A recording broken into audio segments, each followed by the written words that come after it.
క్రీస్తునందు ప్రియమైనటువంటి ఈ యొక్క సభని అలంకరించి వివిధ ప్రాంతాల నుంచి సువార్తను వినటానికి చేరువచ్చిన మీ అందరికీ కూడా ప్రభువైన యేసుక్రీస్తు వారి యొక్క నామంలో వందనాలు తెలియజేస్తా ఉన్నానండి.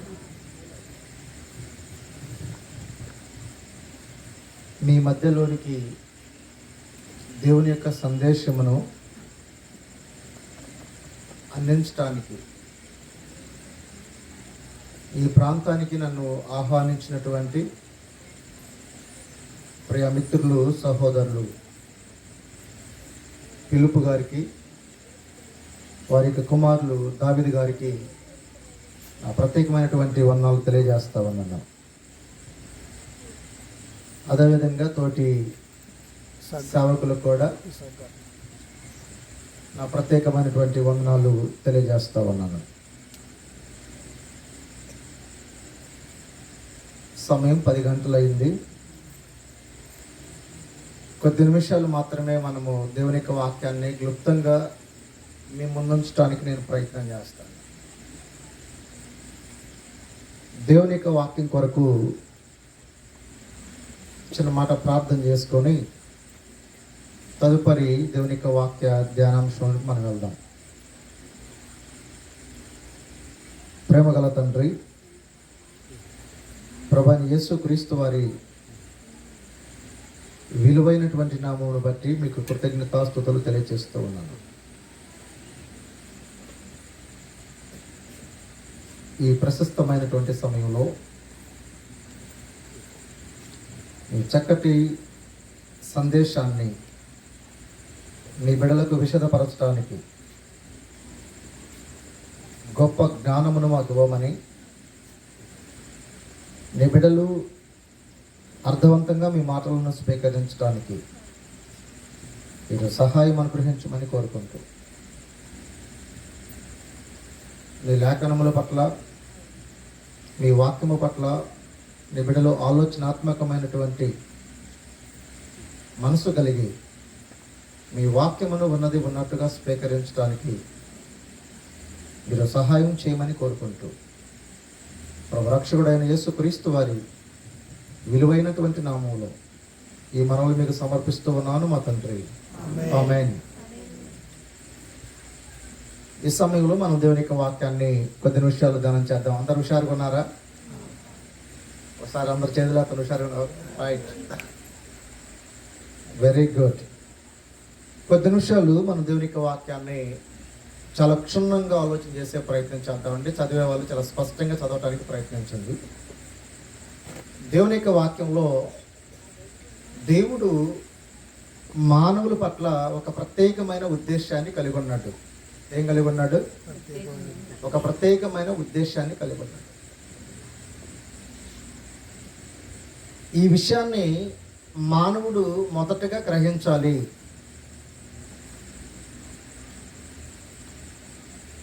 మానవుని యొక్క జీవితంలో దేవుడు మానవుని పట్ల ఎటువంటి ప్రణాళిక కలిగి ఉన్నాడు, ఎలాంటి ఉద్దేశాన్ని కలిగి ఉన్నాడు, ఆ ఉద్దేశము మన పట్ల ఏమై ఉన్నది అన్న ఆలోచన మనకు అర్థమైతే ఈ భూమి మీద మన యొక్క మనుగడ ఏంటో, మనం చేస్తున్నటువంటి భక్తి ఏంటో అర్థమవుతుంది. అంతేనా అమ్మా? అవునా? సార్, నా వైపు మీ అటెన్షన్ మొత్తం నా వైపే ఉంచండి ప్లీజ్. మీరు తలల కిందకు వంచితే మీరు వింటున్నారు వినట్లేదు అన్నది నాకు క్లారిటీ ఉండదు. మీరందరూ నా వైపు, మీ దృష్టి అంతా నా వైపే ఉంచండి. వీలైనంత త్వరగా నేను కుదించడానికి ప్రయత్నం చేస్తాను. ఓకేనా? మనము మన యొక్క ఆలోచన భావాలు దేవుని సన్నిధిలో ఎలా ఉన్నాయి, అసలు మన పట్ల, మానవుని పట్ల దేవుని యొక్క ప్రణాళిక ఏంటి?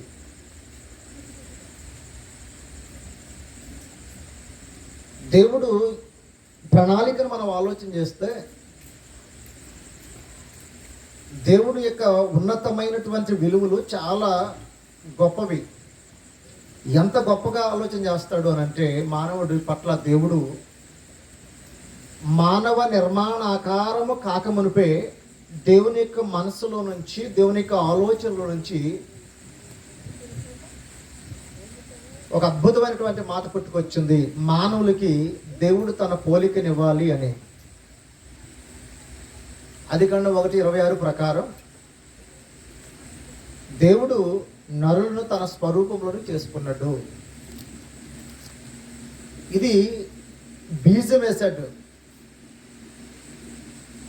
పరలోకములో ఉన్నటువంటి దేవుడు ఈ భూమి మీద మానవ నిర్మాణ ఆకారము జరిగించడానికి నిర్ణయించుకున్నప్పుడు ఈ మానవ ఆకారము ఎలా ఉండాలి అని దేవుడు ఆలోచన చేస్తే ఈ మానవునికి దేవుని యొక్క పోలికనివ్వాలి అని అనుకున్నట్టు. అంటే మానవుడు ఎంత గొప్పవాడై ఉండాలి, మానవుడు ఎంత గొప్పవాడై ఉండాలి. మనుషులమైన మనం ఎంత గొప్పవారో చెప్పండి. గొప్పవారమా కాదా? అర్థమైంది పాయింట్ మీకు? దేవుడు తన పోలికను మనుషులమైన మనకి ఇవ్వాలి అనుకున్నాడు. అంటే ఎంత గొప్ప ఆలోచనలో నుంచి పుట్టుకొచ్చింది మాట. జనరల్గా ఒక తల్లి తన బిడ్డకి తన పోలిక రావడం సహజం అనుకుంటాం. తండ్రి తన పోలిక రావడం సహజం అనుకుంటాం. సర్వసాధారణమైనటువంటి విషయం అది. కానీ సృష్టికర్త అయినటువంటి దేవుడు తన పోలికని మానవులకి ఇవ్వాలి అనుకోవటం ఎంత గొప్ప విషయం అది. అవునా కాదమ్మా? చాలా గొప్ప విషయం, చాలా గొప్ప విషయం. మొదటిగా దేవుడు మానవులకి అయినటువంటి మనందరికీ తన పోలికనిచ్చాడు. అంటే మానవుడు ఎంతో గొప్పవాడు, మానవ జీవితం ఎంతో గొప్పది, మానవుని దేవుడు ఎంతో గొప్పవానిగా చూడాలి అనుకున్నాడు. అంటే మనము ఎంతో విలువైనటువంటి వారిని అన్న సంగతి మనకు అర్థం కావాలి. మనం ఎంతో విలువైనటువంటి వారిని. మనం ఎవరమే? విలువైనటువంటి వారిని. జనరల్ ఎప్పుడు కూడా నా జీవితం ఏముందులే, నేను విలువ లేకుండా బతుకుతున్నాను అనుకుంటున్నామేమో. కాదు, నీవు చాలా విలువైనటువంటి వ్యక్తిగా దేవుడిని చేసుకున్నట్టు. అయితే ఈ విలువైనటువంటి వ్యక్తిగా చేసుకున్నటువంటి దేవుడు సర్వమానవాళిని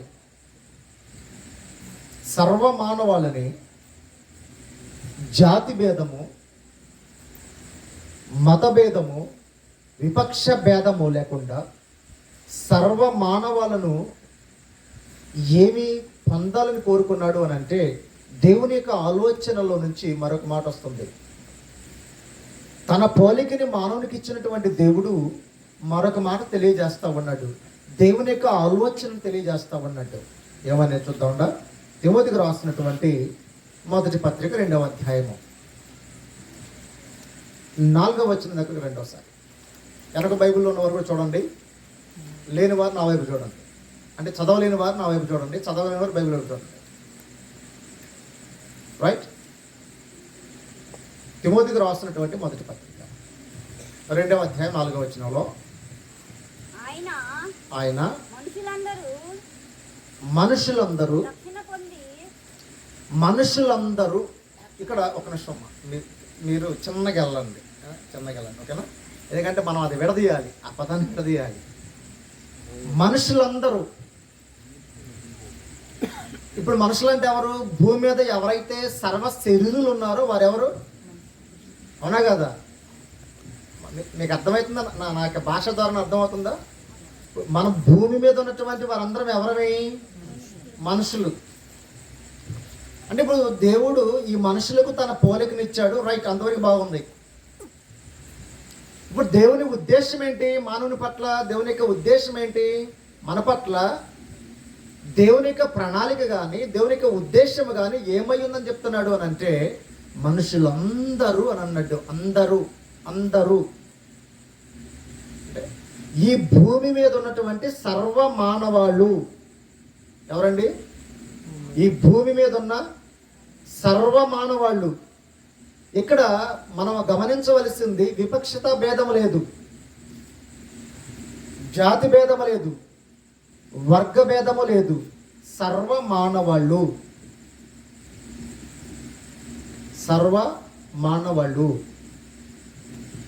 ఇప్పుడు ఈ సర్వ మానవులకి ఏం అవసరమై ఉన్నది? ఈ భూమి మీద జీవిస్తున్నటువంటి ఈ సర్వ మానవునికి ఏం అవసరమై ఉన్నది అని అంటే రక్షణ అవసరమై ఉన్నది అని దేవుడు అంటున్నాడు. ఏం అవసరమై ఉన్నది? రక్షణ. ఇట్స్ ఎ నీడెడ్ కదా. ఇప్పుడు మనం ఆ పదాన్ని ఒకసారి కంటిన్యూషన్గా చదువుతామండి మీ అందరికి అర్థం కావడం కోసం. ఆయన మనుషులందరూ, రైట్, ఇప్పుడు కంటిన్యూ చదవండి ఆ పదాన్ని. రక్షణ పొంది. ఇప్పుడు ఇప్పుడు ఆయన ఉద్దేశం ఏంటి? మనుషులందరూ రక్షణ పొందాలి. ద ఫస్ట్ స్టెప్, మొదటి మాట ఏంటి? మనుషులందరూ రక్షణ పొందాలి. అసలు దేవుని యొక్క ప్రణాళికలో, దేవుని యొక్క ఉద్దేశంలో, దేవుని యొక్క ఆలోచనలో సర్వ మానవాళికి ఏం అవసరం అని చెప్తున్నాడు అని అంటే రక్షణ అవసరము అని చెప్తున్నాడు. ఏం అవసరం అని చెప్తున్నాడు? రక్షణ అవసరము. అంటే మానవుడు ఇహ సంబంధమైనటువంటి లోకంలో తనకు నచ్చినట్టుగా, తనకిష్టం వచ్చినట్టుగా బ్రతకటానికి దేవుడు ఈ బ్రతుకునివ్వలేదు, దేవుడు ఈ పోలికనివ్వలేదు అని దేవుడు చెప్పకనే చెప్తున్నాడు. అవునా? అంటే నీకు నచ్చినట్టు నా జీవితం అండి, నా ఇష్టం వచ్చినట్టు బతుకుతా అంటున్నాడు.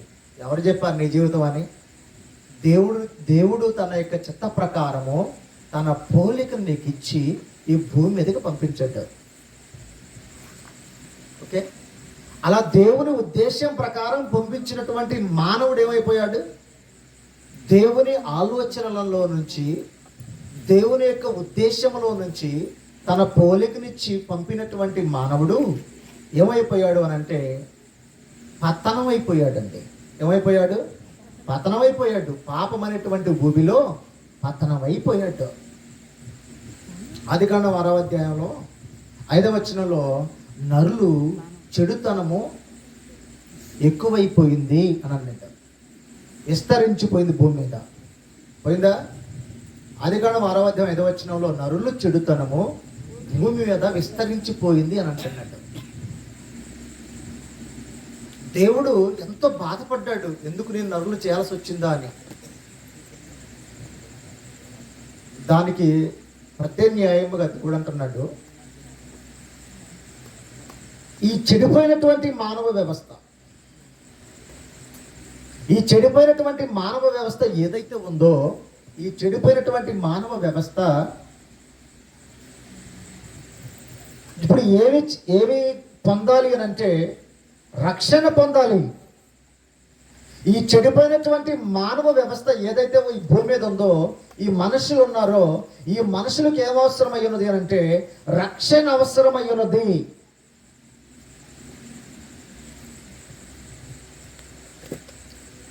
రక్షణ అవసరమై ఉన్నది. అందుకని దేవుడు ఏం చెప్తా ఉన్నాడు అని అంటే మీరందరూ కూడా రక్షింపబడాలి. ఆయన మనుషులందరూ రక్షణ పొంది అని చెప్తున్నట్టు. ఇప్పుడు మానవునికి రక్షణ అవసరం ఉందంటారు లేదంటారు? మీరు చెప్పండి. ఉంది. ఎవరికి అంటే ప్రతి మానవునికి ఉంది. ఈ భూమి మీద జీవించేటువంటి ప్రతి వ్యక్తి జీవితంలో రక్షణ అనేది ప్రథమ ప్రాముఖ్యమైనది. ప్రథమ ప్రాముఖ్యమైనది. ఈ రక్షణ అనేటువంటి భాగము కనుక లేకపోతే నీ జీవితంలో చాలా కోల్పోవాలి. ఈ రక్షణ అనేటువంటిది నీ జీవితంలో లేకపోతే నీ జీవిత వినాశనానికి మూలం. రక్షణ అనేటువంటిది నీ జీవితంలో కనుక లేకపోతే నీ వినాశనానికి నీవే కారణం. కాబట్టి రక్షణ చాలా ప్రాముఖ్యమైనది. It's the most important in our life. Shall be saved in the lowered. మనం రక్షింపబడటం అనేది చాలా అవసరం. అందుకని యేసుక్రీస్తు ప్రభువారు కూడా తన శిష్యులను పంపించేటప్పుడు ఒక అద్భుతమైనటువంటి విధానంతో పంపిస్తాడు. ఈ భూమి మీద ఈరోజు ఏది అవసరమో మానవునికి అది ఎక్కువగా జరగట్లేదు. ఏది అనవసరమో అది జరుగుతుంది.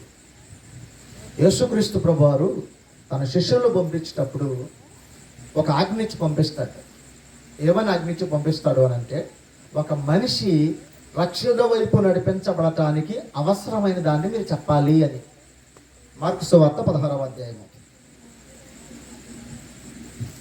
15వ వచనంలో,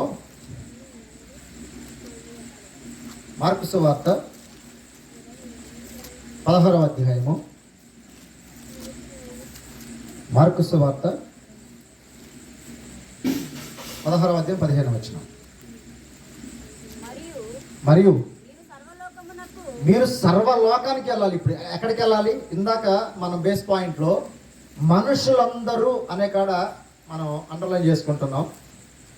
సర్వలోకము అనే దాన్ని కూడా తీసుకుంటున్నారు ఇక్కడ ఇందులో. Okay right. అంటే సర్వలోకంలో ఎవరున్నారు? That is the point. సర్వలోకంలో మనుషులు ఉన్నారు. సర్వలోకంలో మనుషులు ఉన్నారు. వారు ఏ జాతీయులైనా కానీ, అంటే భాష వేరైనా, ప్రాంతం వేరైనా, భూమి మీద వాళ్ళందరూ కూడా జీవులే, జీవిస్తున్నటువంటి మానవులే. కాబట్టి మీరు సర్వలోకానికి వెళ్ళి సర్వ సృష్టికి సువార్తను ప్రకటించాలి. ఇది నినాదం. ఏది నినాదం? ఏంటి? సువార్తను ప్రకటించడం అనేది నినాదం. అసలు యేసుక్రీస్తు ప్రభువారి యొక్క ప్రత్యేక ఉద్దేశము ఏమై ఉన్నది అని అంటే, సువార్త ప్రకటించాలి. మీరు సువార్తను తీసుకొని వెళ్ళండి. ఎందుకు సువార్తను తీసుకొని వెళ్ళాలి అని అంటే, సువార్త అనేటువంటిది ఒక మనిషిని రక్షించగలిగేది. సువార్త అనేది ఒక మనిషిని రక్షించగలిగేది సువార్త. ఇప్పుడు సువార్త ప్రకటింపబడకుండా ఏం జరగదు అని అంటే, ఒక మనిషి రక్షింపబడటం జరగదు. ఏం జరగదు? ఏం జరగదమ్మా? రక్షింపబడటం జరగదు. అంటే సువార్త ప్రకటించబడకుండా, ప్రభువైన యేసుక్రీస్తుని గురించినటువంటి సువార్త ప్రకటింపబడకుండా ఒక వ్యక్తి రక్షింపబడటం అనేది అసాధ్యం. అందుకని ప్రభువైనటువంటి యేసుక్రీస్తు వారు తన శిష్యులను పంపించేటప్పుడు ఏమని ఆజ్ఞతో పంపిస్తూ ఉన్నాడు అని అంటే, సర్వలోకానికి వెళ్ళండి, సర్వ సృష్టికి సువార్త ప్రకటించండి అని చెప్తున్నాడు.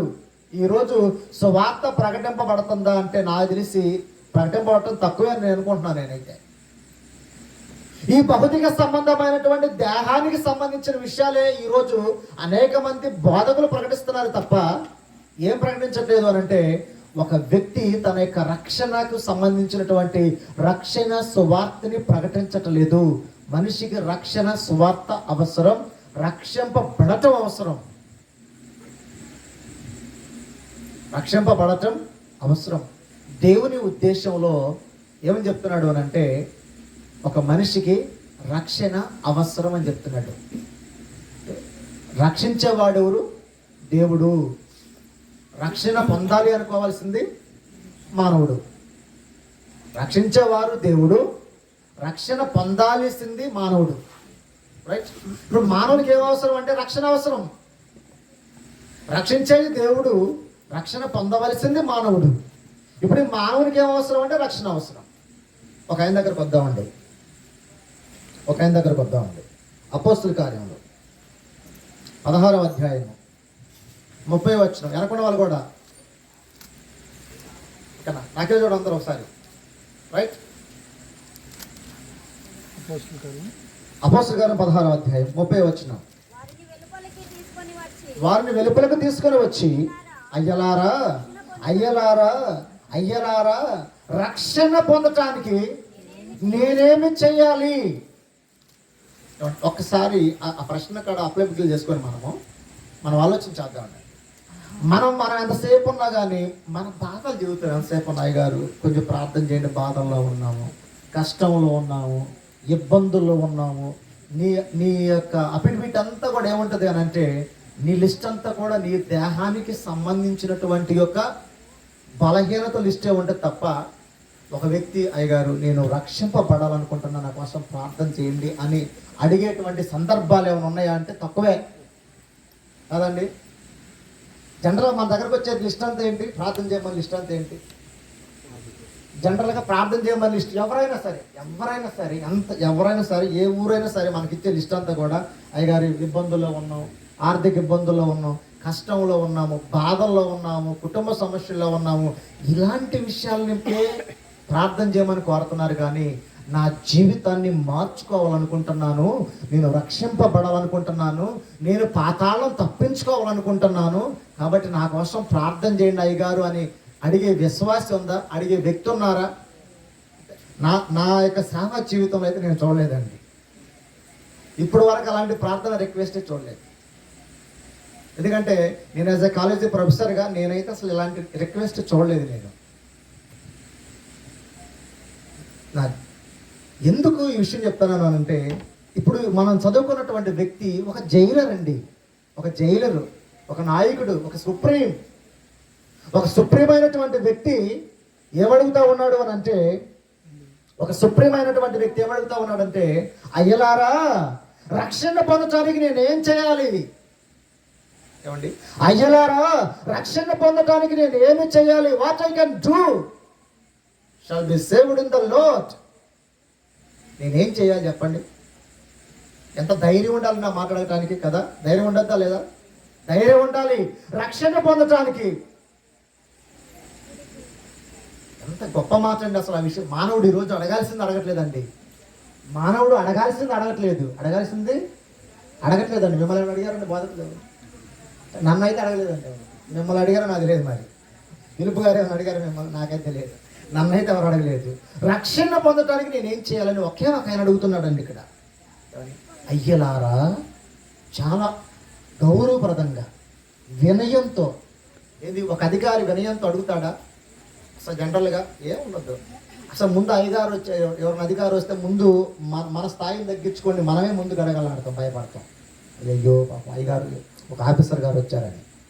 కానీ అలాంటి జైలరు, ఒక అధికారి ఏమడుగుతున్నాడంటే, అయ్యలారా రక్షణ పొందటానికి నేనేం చెయ్యాలి? ఇప్పుడు ఈ ప్రశ్న ధైర్యంగా అడగటానికి ఎంతమంది సాహసం చేస్తారండి మనలో? ఈ శబ్దాంతరం ద్వారా వినేటువంటి వాళ్ళు ఎవరైనా సరే, లేక కూర్చున్న మనమైనా సరే, ఒకసారి లోతుగా మనసు పెట్టి ఆలోచించండి. మీరు అనేక నెలలుగా మీరు వాక్యం వింటున్నారు, సంతోషం. ఎందుకంటే నాకు తెలిసి పిలుపు గారు ఒక 7 సంవత్సరాలు అవుతుంది. అప్పటి నుంచి నాకు పరిచయస్తులే. నేను ఒక 2017లో నాకు తెలిసి లాస్ట్ ఒక మెసేజ్కి వచ్చినట్టున్నాను. నేను 2017 ఆ టైంలో, ఒక 7 సంవత్సరాల క్రితం. సో అప్పటి నుంచి మీరు ఈ యొక్క కార్యక్రమాన్ని కొనసాగిస్తున్నట్టుగానే నాకు తెలుసు. అనేక సందేశాలు మీరు అనేక బోధకుల ద్వారా వినుండొచ్చు. అయితే ధైర్యం చేసి, అయ్యలారా రక్షణ పొందటానికి నేనేం చెయ్యాలి అన్న మాట మీలో ధైర్యంగా ఎవరు మీ జీవితం అడగగలరు? ఇది అవసరమే కాదండి, అవసరం, చాలా అవసరం. ఎందుకు అవసరం అని అంటే, దేవుని ప్రణాళిక ఏంటి? దేవుని యొక్క ప్రణాళిక ఏంటి అని అంటే, మనుషులందరూ ఎక్కడ ప్రారంభించామా? మనుషులందరూ ఏం పొందాలి? రక్షణ. అంటే మనుషులందరికీ రక్షణ అవసరమయ్యున్నది అని చెప్తానంట. రైట్? అవునా కాదా? ఇప్పుడు ఈ రక్షణకు మూలం ఏంటి? సువార్త. అదే కదా యేసు ప్రభువు కూడా అదే చెప్పాడా? మీరు సర్వలోకానికి వెళ్ళండి, సర్వ సృష్టికి సువార్తను తీసుకెళ్ళండి అని చెప్తానంట. అవునా కదా? కాబట్టి ప్రియ దేవుని బిడ్డలారా, మనం ఏం చేయాలి అని అంటే, రక్షణ పొందటానికి నేనేం చేయాలని మనం ప్రశ్నించాలి. సేవకుని అడగాలి. మన దగ్గర సువార్త ప్రకటించేటువంటి సేవకులను అడగాలి. అయ్యా, నా జీవితాన్ని మార్చుకోవాలనుకుంటున్నా, నేను నా పాపాన్ని విడిచిపెట్టాలనుకుంటున్నా, నేను నా బ్రతుకును దిద్దుకోవాలనుకుంటున్నా, నేను ప్రభాని యేసు యొద్దకు రావాలనుకుంటున్నా, నేనేం చెయ్యాలి అని మనము అడిగే ధైర్యం చేయాలి. ఈరోజు అడిగే ధైర్యం చేయాలి. దేవుని బిడ్డలారా, నీవు ఏం చేయాలి అని దేవుడు కోరుకుంటున్నాడు అని అంటే, రక్షణ పొందాలని దేవుడు కోరుకుంటున్నాడు. ఇప్పుడు మనం ఏం చేయాలి? మరి దేవుని కోరిక నెరవేర్చాలి లేదా అమ్మా? దేవుని కోరిక నెరవేర్చాలి అంటే రక్షణ పొందవలసినటువంటి మానవుడు ఖచ్చితంగా రక్షణ పొందాలి. అదే దేవుడు కోరుకుంటున్నాడు. అందుకని సరసాల నాయకుడు అడుగుతున్నాడు, అయ్యలారా రక్షణ పొందటానికి నేనేమి చెయ్యాలి, నేనేం చెయ్యాలి? చాలా గొప్పగా సమాధానం చెప్తున్నారు వాళ్ళు. అందుకు వాళ్ళు ఏం చెప్తున్నారంటే, ప్రభు అయిన యేసునందు నీవు విశ్వాసం ఉంచు. ఎక్కడికి రావాలి? నీకు రక్షణ కావాలి అంటే ఎక్కడికి రావాలి? ప్రభు అయిన యేసు యొద్దకు రావాలి. నీకు రక్షణ ఇవ్వగలిగినటువంటి ఏకైక వ్యక్తి ప్రభు అయినటువంటి యేసుక్రీస్తు వారు. నీకు రక్షణ ఇవ్వగలిగినటువంటి ఏకైక వ్యక్తి ప్రభు అయిన యేసుక్రీస్తు. నువ్వు ప్రభు అయిన యేసునందు విశ్వాసం ఉంచు అని చెప్తున్నాడు. అంటే మన ప్రభు అయిన యేసునందు ఖచ్చితంగా విశ్వాసం ఉంచాల్సిన బాధ్యత ఎవరికి ఉంది? ఎవరికి ఉంది? సోదరులారా, మనకు ఉందా లేదా? ఖచ్చితంగా ఉంది, ఖచ్చితంగా ఉంది. నువ్వు అవునన్నా కాదన్నా అది వాస్తవం. బైబిల్ చెప్తున్నటువంటి వాస్తవం. ఈ గ్రంథం ఏదైతే చెప్తుందో ఆ గ్రంథం చెప్పేది ఖచ్చితంగా మనం వినాలి. గ్రంథం ఏం చెప్తుంది అంటే, దేవుడు తన పోలికని మానవునికి ఇచ్చాడు. ఎందుకు అనంటే, దేవుని యొక్క ప్రణాళిక ఏమై ఉన్నది అని అంటే, మనమందరం కూడా రక్షణ పొందాలని దేవుడు కోరుకుంటున్నాడు. ఇప్పుడు రక్షణ పొందాలని దేవుడు కోరుకుంటున్నాడు కదా. మరి ఇప్పుడు మనందరమే దేవుని కోరికను, దేవుని యొక్క ఇష్టాన్ని, దేవుని ఉద్దేశాన్ని నెరవేర్చాలి. దేవుని ఉద్దేశాన్ని నెరవేర్చాలి. తర్వాత ఏమంటున్నాడంటే ఆయన, ప్రభువైన యేసును నువ్వు ఒప్పుకోవాలంట. రోమపత్రిక 10వ అధ్యాయంలో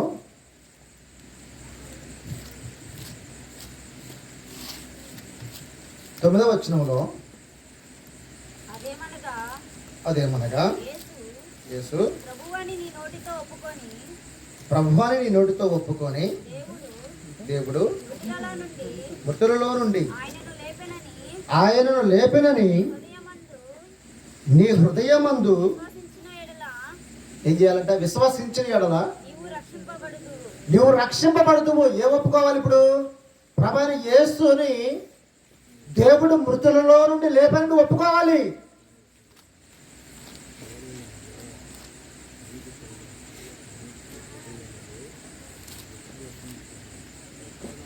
ఒక మనిషి యేసుక్రీస్తు ప్రభువారు దేవుని కుమారుడని, ఆయన మృతులలో నుండి లేపి ఉన్నాడని ఒప్పుకోవాలి. నువ్వు రక్షింపబడాలి అని అంటే, మన జీవితంలో నువ్వు రక్షింపబడాలి అని అంటే యేసును ఒప్పుకోవటం ఒక భాగం. యేసును ఒప్పుకోవటం కూడా ఒక భాగం అయి ఉన్నది అనే విషయాన్ని కూడా మనం గుర్తించాలి. కాబట్టి ప్రియ దేవుని బిడ్డలారా, యేసుక్రీస్తును ఒప్పుకోవాలి. మనం రక్షింపబడాలి అని అంటే యేసును నీవు ఒప్పుకోవాలి. ఆయన దేవుడు యేసును మృతుల్లో నుండి తిరిగి లేపినని నీవు ఒప్పుకోవాలి. ఒప్పుకోవాలి లేదా? ఖచ్చితంగా ఒప్పుకోవాలి, ఖచ్చితంగా ఒప్పుకోవాలి. తర్వాత మరొక పాయింట్ ఏమంటున్నాడు అని అంటే, అపోస్తలుల గారు 2వ అధ్యాయము 38వ వచనంలో పేతురు మీరు మారు మనసు పొంది పాప క్షమాపణ అని అంటున్నాడండి. మీరు పాప క్షమాపణ పొందాలి. నువ్వు రక్షింపబడాలి అని అంటే నువ్వు పాప క్షమాపణ పొందాలి. నువ్వు రక్షింపబడాలి అని అంటే పాప క్షమాపణ ముఖ్యం. మన జీవితంలో ఇహ సంబంధమైనటువంటి లోకంలో మనం ఇలాగే ఉంటే చాలా దెబ్బతింటాం, చాలా దెబ్బతింటాం. ప్రియ దేవుని బిడ్డలారా, నీ జీవితంలో దేవుడు నిన్ను రక్షించాలని కోరుకుంటున్నాడు. దేవుడు ఒక విలువైన అవకాశాన్ని నీకు ఇస్తున్నాడు. ఆ విలువైనటువంటి అవకాశాన్ని నీవు తృణీకరించుకోవద్దు. ఎందుకంటే మనుషులందరూ రక్షణ పొందాలని దేవుడు కోరుకుంటున్నాడు. రక్షించాలనుకుంటుంది దేవుడు. రక్షణ పొందవలసింది మానవుడు. రక్షణ పొందవలసిన అవసరం ఉన్న వ్యక్తి మానవుడు. కాబట్టి మానవునికి రక్షణ అవసరం. ఇలా రక్షణ పొందాలి అని అంటే ఏం చేయాలంటే ప్రభుని యేసుని నోటితో ఒప్పుకోవటం ఒక భాగం. ప్రభుని యేసుని దేవుడు మృతుల్లో నుండి తిరిగి లేపునని ఒప్పుకోవటం ఒక భాగం. రెండవదిగా నీవు పాప క్షమాపణ పొందాలి అని అంటున్నాడు, అదొక భాగం. మన జీవితంలో అది చెయ్యాలి, మన జీవితంలో అది చెయ్యాలి. ఒకవేళ మనం అది చేయకపోతే మనం నష్టపోతాం ప్రియ దేవుని బిడ్డ, నష్టపోతాం. తర్వాత మనం ఆలోచన చేస్తే, కొంచెం ముందుకెళ్ళి ఆలోచన చేస్తే దేవుని యొక్క వాక్యంలో ఏమంటాడనంటే, మానవునిక జీవితంలో రక్షణ ఎంత విలువైందో మానవుడు అంత విలువైనటువంటి రక్షణను ఏం చేస్తున్నాడంటే పాడు చేస్తున్నాడు. మానవుడు అంత విలువైనటువంటి రక్షణను పాడు చేస్తున్నాడు. ఉన్న సమయాన్ని బట్టి నేను కొంచెం కుదించుకుంటూ రావడానికి ప్రయత్నిస్తున్నాను. ఇంకా 1-2 మాటలు మాట్లాడుకొని మనం ముగిద్దామండి. రైట్, మనం ఆలోచన చేస్తే హెబ్రీ పత్రికలో వద్దాం ఒకసారి. హెబ్రీ పత్రికలో వద్దాం ఒకసారి.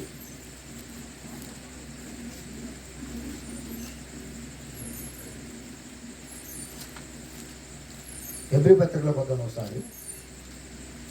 హెబ్రీ పత్రిక 2వ అధ్యాయము. హెబ్రీ పత్రికలో వద్దాం ఒకసారి. హెబ్రీ పత్రిక 2వ అధ్యాయము. దానికి ముందుగా ఆ తీసి అలాగే పెట్టండి హెబ్రీ పత్రికని. దానికి ముందుగా మార్కు సువార్త 16వ అధ్యాయము 16వ వచనం కాడికి వెళ్ళేసి కిందకు వద్దామండి ఇక్కడికి. అది కూడా తీసి ఓళ్ళో పెట్టేసండి. దానికి ముందు రాసుకోవాల్సిన రెఫరెన్స్ వచ్చేసరికి మార్కు సువార్త 16 రాసుకోండి. వెనక సిక్కులో చివరిగా ఆ రెఫరెన్స్ రాసుకోండి. హెబ్రీ పత్రిక 2:3. రైట్, ఇప్పుడు తీసిన వాళ్ళు చదువుదాం ఉంటాం సరే. మార్కు సువార్త 16 ఏమంటున్నాడంటే, నమ్మి బాప్తిస్మము పొందిన వారు రక్షింపబడును. This point, రక్షింపబడును. ఎవరు రక్షింపబడతారు? నమ్మినటువంటి వారు, బాప్తిస్మము పొందినటువంటి వారు రక్షింపబడతారు. ఇప్పుడు దేవుడు ఏమనుకుంటున్నాడు? మానవుడు రక్షణ పొందాలని దేవుడు కోరుకుంటున్నాడు. ఇప్పుడు మనుషులు ఏం చేయాలి? రక్షణ పొందాలి. ఇప్పుడు మనుషులందరూ రక్షణ పొందాలి అని దేవుడు కోరుకుంటున్నాడు. అవునా?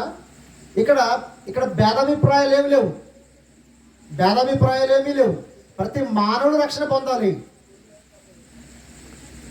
ప్రతి మానవుడికి రక్షణ అవసరం. ఇప్పుడు ప్రతి మానవుడికి రక్షణ అవసరం అయినది కాబట్టి ఏం చేయాలంటే మానవుడు ఖచ్చితంగా రక్షణ పొందాలి. అయితే మనము రక్షణ పొందడానికి ఎవరినైనా అడుగుతున్నామా నుంచి అడగట్లేదు. ఇక నుంచి అయినా అడగటాన్ని నేర్చుకుందాం. యేసును ఒప్పుకుందాం, పాప క్షమాపణ పొందుదాం. ఆయన ఏమంటున్నాడంటే, నమ్మి బాప్తిస్మము పొందిన వారు రక్షణ పడతారు. ఒకవేళ అనుకుందాం, ఇన్ కేస్ మనము రక్షింపబడలేదు, లేక బాప్తిస్మం పొందలేదు, ఏంటి పరిస్థితి? శిక్షింపబడతావు. అసలు దానిలో డౌటే లేదు. అందులో ఒకవేళ నీ జీవితంలో రక్షణను కనుక నువ్వు కోల్పోతే, దేవుడు నీకు ఇంత విలువైనటువంటి శ్రేష్టమైనటువంటి జీవితాన్ని ఇచ్చిన తర్వాత, ఇంత విలువైనటువంటి శ్రేష్టమైనటువంటి జీవితాన్ని పొందినటువంటి నీవు నీ జీవితంలో కనుక రక్షణ పొందకపోతే నీవేమవుతావు అంటున్నాడు? శిక్షింపబడతావు. దేవుని శిక్షకు పాత్రులు అవుతారా? ఇప్పుడు మనం ప్రశ్నించుకోవాలి. ఎవరికి ఇస్తున్నాడు అనే ప్రశ్న. నమ్మితే రక్షింపబడతావు. ఇది ఎవరు తీసుకోవాలి నిర్ణయం? మనమే తీసుకోవాలి. ఒకవేళ నమ్మకపోతే ఇప్పుడు దీన్ని కూడా మనమే మోయాలి. ఆ నిర్ణయం కూడా మనమే తీసుకోవాలి. ఒకవేళ నమ్మి రక్షింపబడతావా, నమ్మకుండా శిక్షింపబడతావో, ఇప్పుడు ఎవరు తీసుకోవాలి నిర్ణయాన్ని? మనమే తీసుకోవాలి. నిర్ణయాన్ని నీ చేతులకు వదిలేసేసాడు. ఎందుకంటే ఆల్రెడీ దేవుడు మనుషులందరూ రక్షణ పొందాలని కోరుకుంటున్నాడు. దేవుడి ఉద్దేశం అది. అది నువ్వు కూడా కోరుకోవాలి కానీ రక్షణ పడాలని కదా. నీకు కూడా ఉండాలి కదా. రక్షణ పొందాలి, నా జీవితాన్ని దిద్దుకోవాలి, మార్చుకోవాలి, ఈ లోక సంబంధమైన జీవితాన్ని విడిచిపెట్టాలని నువ్వు కూడా కోరుకోవాలి కదా. నువ్వు కూడా కోరుకోవాలి అని అంటే ఏంటంటే పరిస్థితి, నమ్మి బాప్తిస్మం పొందిన వారు రక్షింపబడతారు అంటున్నట్టు. ఇప్పుడు ఈ నిర్ణయాన్ని నువ్వే తీసుకోవాలి. ఒకవేళ నమ్మకపోతే శిక్షింపబడతావని దేవుడు చెప్తున్నాడు. ఆ నిర్ణయాన్ని కూడా నువ్వే తీసుకోవాలి.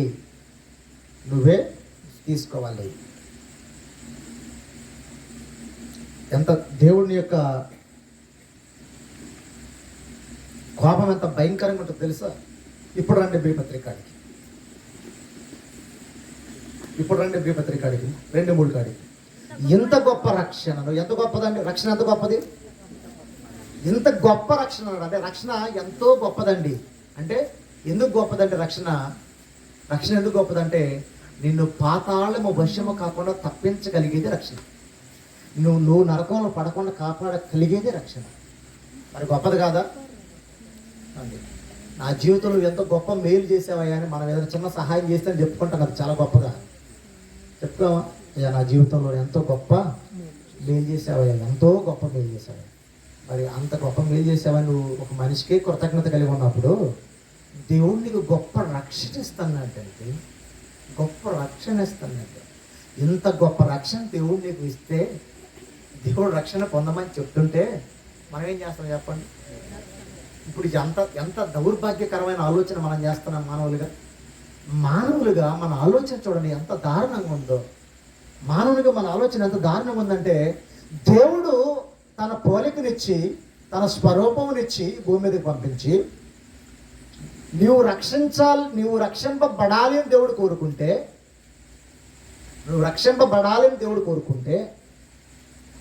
రక్షింపబడవలసినటువంటి మానవుడు ఈ లోక సంబంధమైన జీవితంలో పాపములో జీవిస్తూ తనకు నచ్చినట్టుగా తనకి ఇష్టం వచ్చినట్టుగా ఈ పాప సంబంధమైనటువంటి జీవితాన్ని కలిగి జీవిస్తే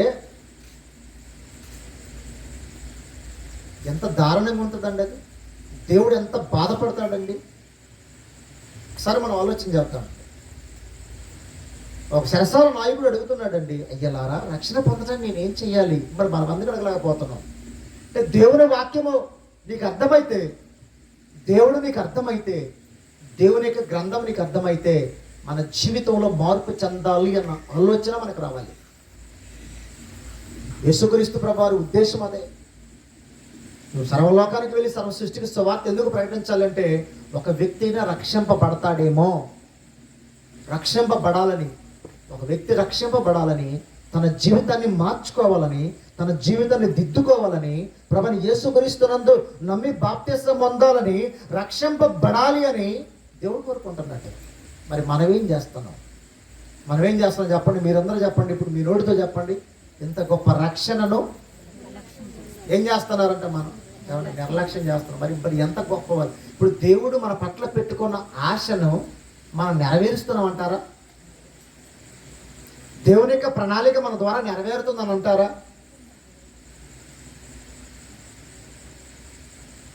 భక్తి జీవితం అంటే నామకార్థానికి ప్రార్థనకు వచ్చి పోవటం కాదండి. జీవితం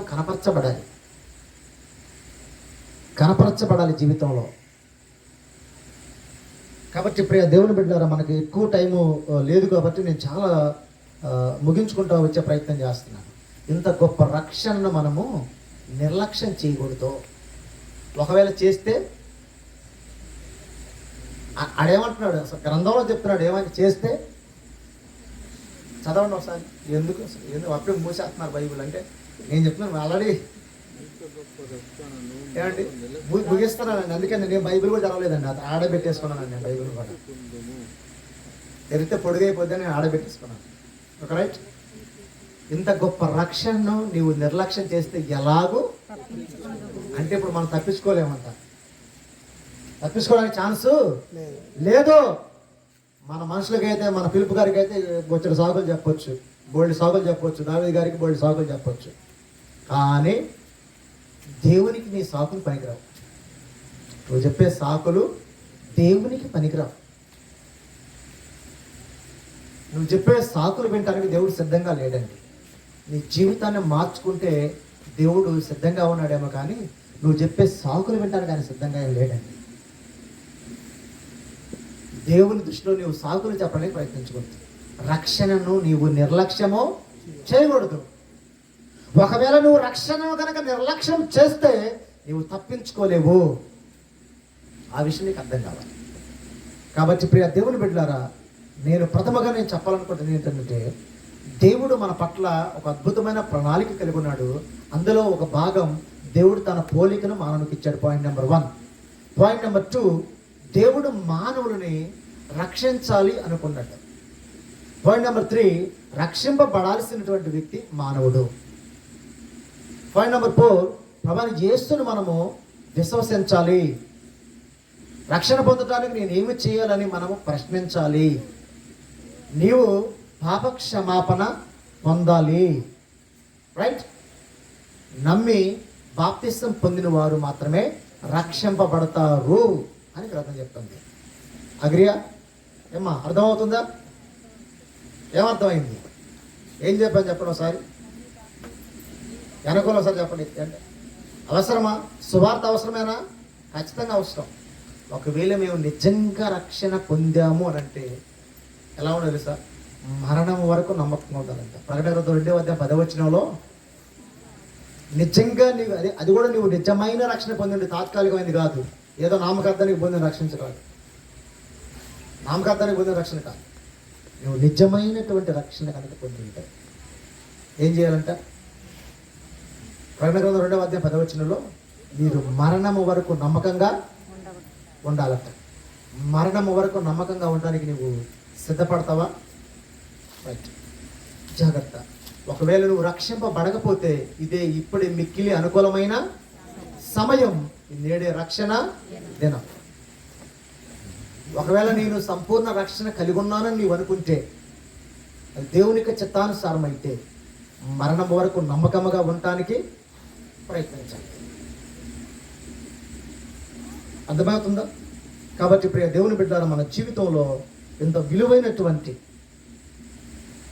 విలువైనటువంటి సమయాన్ని మనం నిర్లక్ష్యం చేసుకోకుండా మన జీవితాన్ని దిద్దుకోవటం కోసం ప్రయత్నం చేద్దామండి. మన జీవితాన్ని దిద్దుకోవటానికి ప్రయత్నము చేద్దాం. అవునా? ఖచ్చితంగా. ఎందుకంటే రేపు అనేటువంటి సమయము మనకి లేకపోవచ్చు. ఈరోజు అనే సమయం మనకు ఉండగానే మన జీవితాన్ని దిద్దుకోవడానికి ప్రయత్నించాలి. రేపు అనేది ఇది కాకపోవచ్చు. రేపు ఎన్నడి రోజు నందు, రేపు ఎన్నడి రోజు నందు మరణము సౌందించగా ప్రియుడా, మరణము సౌందించగా ప్రియుడా, పాపిగానే జీవించువా, పాపము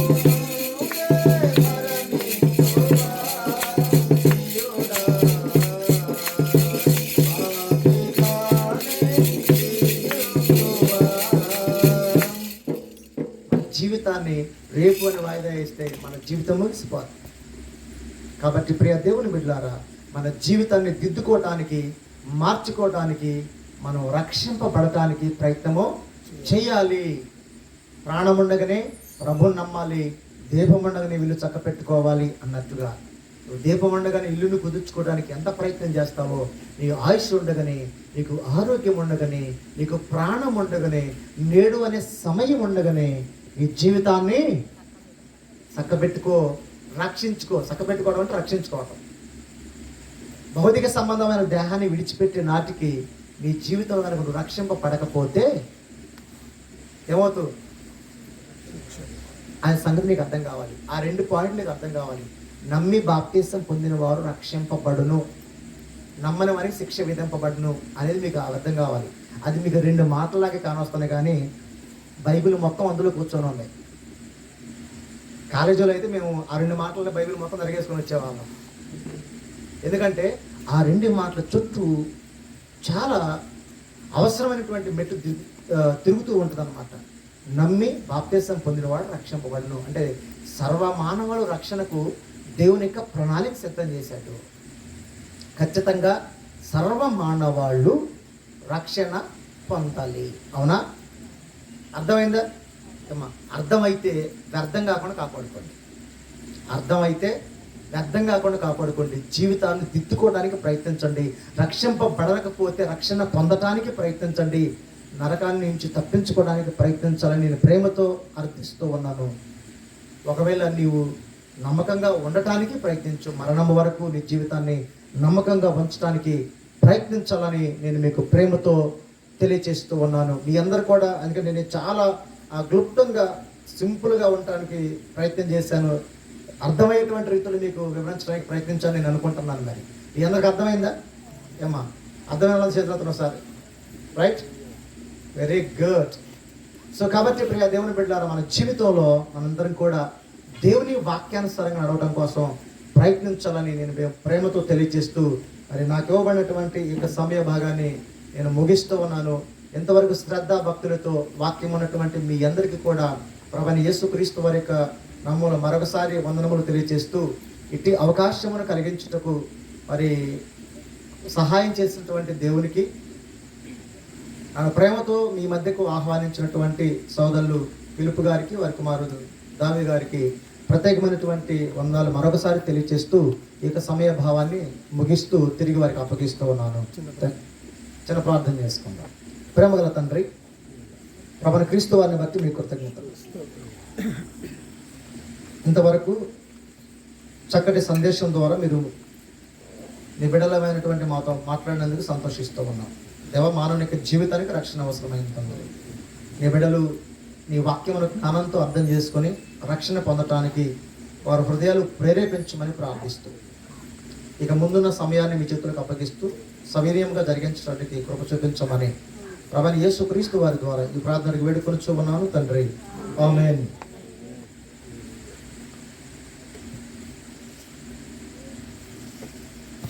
హల్లెలూయా, హల్లెలూయా.